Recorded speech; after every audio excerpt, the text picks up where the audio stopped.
Congratulations, 17 million viewers. World Cup video. ఇప్పుడు మోహిని వశీకరణ చేసి ఆయనతో అవన్నీ చేపించారు కదా, లాస్ట్ లో మళ్ళీ మిమ్మల్ని హెయిర్ పుల్ చేసుకుంటూ లాగుతారు. అదంతా ఈమె ఇంత స్ట్రాంగ్ అని తెలియక ముందా, తెలిసిన తర్వాత? అది మీరు సినిమా చూడాలి, అది రివీల్ చేయాలి. అదైతే ఆ సీన్ అయితే 100% సినిమా చూడాలి.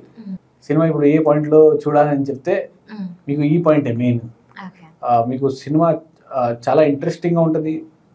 ఇంట్రెస్టింగ్ గా ఎందుకు చెప్తున్నానంటే మేడం, ఈ మధ్యకాలం చూడండి మీరు, ప్రతి ఒక్కరు మీకు రోడ్ మీద ఉన్న వాళ్ళు కానీ, బస్ స్టాండ్ కానీ, రైల్వే స్టేషన్ కానీ, ఎయిర్పోర్ట్ కానీ, ఎక్కడ చూసినా హాస్పిటల్ కానీ, ప్రతి ఒక్కరు ఫోన్లో రీల్స్ చూస్తూ ఉంటారు. మీ ఆఫీస్లో కింద చూసినా కూడా ఎవరో ఒకరు చూస్తూ ఉంటారు షార్ట్స్, రీల్స్. అయితే అందులోనే 30 సెకండ్లోనే వాడికి కథ అన్నీ తెలిసిపోతుంది. ఫస్ట్ మేము అనుకున్నాం ట్రైలర్లో చూపించకూడదు అంతా, కానీ అంత చూపించకపోతే జనం థియేటర్కి రాడు. అయితే అందుకే ట్రైలర్ కూడా కొంచెం చూపించాం. కానీ ఈ సినిమా మొత్తం మీరు చూశాక, అందరు చూశాక, అప్పుడు ఈ సినిమా నుంచి షార్ట్స్ వస్తాయి ప్రతి స్టార్టింగ్ నుంచి ఎండింగ్ వరకు. అంత ఇంట్రెస్టింగ్గా తీశాను. ఎందుకంటే 30 సెకండ్స్లోనే సాటిస్ఫై అవుతున్న వాళ్ళు 2 గంటలు వెళ్ళి థియేటర్లో ఎందుకు కూర్చోవాలి అనేది పాయింట్. ఈ మధ్యకాలం థియేటర్కి ఎవరు వెళ్ళడం లేదు, అన్ని ఓటీటీలు కానీ లేకపోతే ఫోన్లోనే కానీ. కానీ ఇది ఏంటంటే ఒక మంచి సినిమా, ఒక ఇంట్రెస్టింగ్, మీకు థియేటర్కి తీసుకొస్తుంది. స్టార్టింగ్లో ఓపెనింగ్స్ ఎలా ఉంటాయో నాకు తెలియదు, కానీ నార్మల్గా ఉంటాయి. కానీ తర్వాత మౌత్ టాక్ వస్తుంది. ఆ మౌత్ టాక్తో హౌస్ఫుల్స్ కానీ షోలు పెరగడం కానీ 100% జరుగుతుంది అని నాకు నమ్మకం ఉంది. ఎందుకంటే అదే మీరు అన్నారు కదా, చిన్న సినిమా పెద్ద సినిమా జనాలు డిసైడ్ చేస్తారు.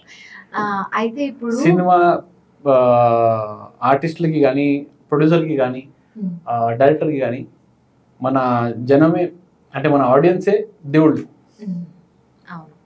వాళ్ళే వాళ్ళ ప్రేమ మనకి ఇస్తే సక్సెస్. మిమ్మల్ని అడగాలనుకుంటున్నా ఏంటంటే, ఏదైనా ఒక మూవీస్లోకి వచ్చిన తర్వాత హీరోయిన్స్ అందరూ గ్రాడ్యువల్ గా పెరుగుతారు అనమాట. గ్రాడ్యువల్ గా గ్రోత్ ఉంటుంది. ఏంటంటే నార్మల్ ముందు ఒక 2.5 hours మూవీలో 30 minutes ఉంటారు, లేకపోతే సాంగ్స్ లోనే ఉంటారు. ఇది కొన్ని డేస్ నుంచి జరుగుతుంది. ఇది తెలుగు ఇండస్ట్రీ అనే కాదు, అన్ని చోట్ల జరుగుతుంది. తర్వాత వాళ్ళకు ఒక స్టేజ్ వచ్చాక, ఇప్పుడు అనుష్క గారిని తీసుకున్నా, లేకపోతే అలాంటి వాళ్ళని తీసుకుంటే, వాళ్ళకు ఒక స్టేజ్ వచ్చిన తర్వాత ఉమెన్ సెంట్రిక్ ఫిలిమ్స్ పడతాయి. కానీ అది మీకు తెలుగులోనే ఫస్ట్ పడ్డది. అంటే అది చాలా లక్కీ యాక్చువల్లీ. ఎంతో ప్రూవ్ చేసుకున్న తర్వాత వస్తాయి ఉమెన్ సెంట్రిక్ ఫిలిమ్స్. కానీ మీరు ఇందులో ఒక లాస్ట్ ఒక 1/2 hour లేకపోతే 45 minutes మీరు కూర్చొని హీరోని గడగడలాడిస్తారు. అట్లాంటి ఉమెన్ సెంట్రిక్ ఫిలిం పడ్డది. ఎట్లా అనిపిస్తుంది? అంటే ఎంత థ్యాంక్ఫుల్ గా ఉన్నారు అని అడుగుతున్నా. మీరు చెప్పారు కదా, నేను చాలా లక్కీ.